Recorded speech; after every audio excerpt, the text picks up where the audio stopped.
கலந்துட்டு இருக்காரு. துணைத்தலைவர் வந்து கைலாசம் வக்கீல் கலந்துட்டு இருக்காரு. பொருளாளர் வந்து சுவாமிநாதன் கலந்துட்டு இருக்காரு. துணை செயலாளர் கோபாலகிருஷ்ணன் கலந்துட்டு இருக்காரு. இன்னொரு துணை செயலாளர் மதுரை லோகநாதன் கலந்துட்டு இருக்காரு. மற்றும் இருக்காங்க.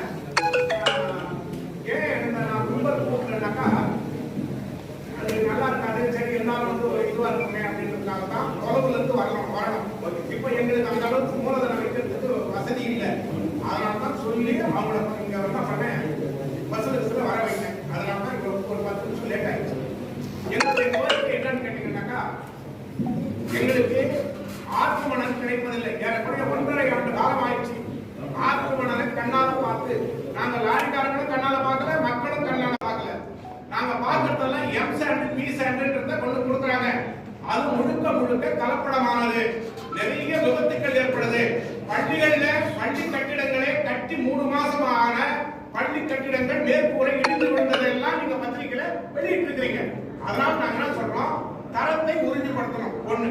ரெண்டாவது, பி சாண்ட் எம் சாண்டுக்கு மாற்றா ஆற்று மணலை இருக்கணும்.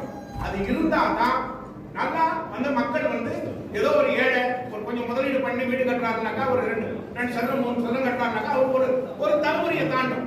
ஆனா பி சாண்ட் எம் சாண்ட் வந்து பயன்படுத்தி வீடு கட்டினாருனாக்கா ஒரு தலைமுறையை தாங்காதுங்க. அதனால இந்த மாதிரிலாம் இருக்குதுங்க.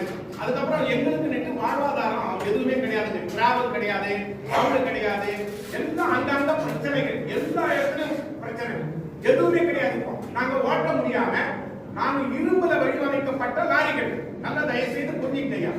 அது இதுக்காக ஓட்ட முடியும், மத்த மூட்டை முடிச்செல்லாம் ஏற்ற முடியாது. அது என்ன பண்ணோம், இந்த மழையில நினைச்சு மக்கி போயிடும்.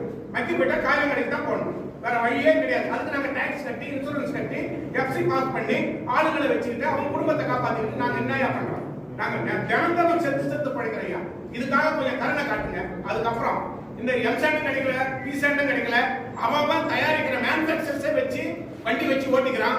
அவனே சப்ளையரு, அவனே மேனுபேக்சர்ஸ், அவனே மலக்காரன், அவனே கலப்படக்காரன், அவனே சப்ளையர், எல்லாமே இருந்தாங்க. நாங்க எப்படியா பழைக்க முடியும்? ஒத்த வண்டி 2 வண்டி வச்சிருக்கிறாங்க. எங்களால குழப்பம் நடத்த முடியல. அதனால அரசாங்கத்தை நாங்க வேண்டி கேட்டுக்கிட்டு எம் சாண்ட் பி சாண்டுக்கு மாற்றாக ஆற்று மணலை விடணும்.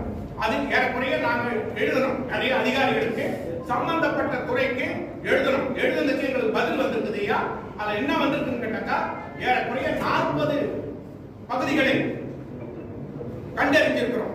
கண்டறிஞ்சு அனைத்து பேப்பர் ஒர்க்கும் முடிஞ்சு போச்சு. பசுமை தீர்ப்பாயத்துல சில பேப்பர்கள் நிக்குது. அந்த பசுமை தீர்ப்பாயத்துல வந்து இந்த பேப்பர் வந்து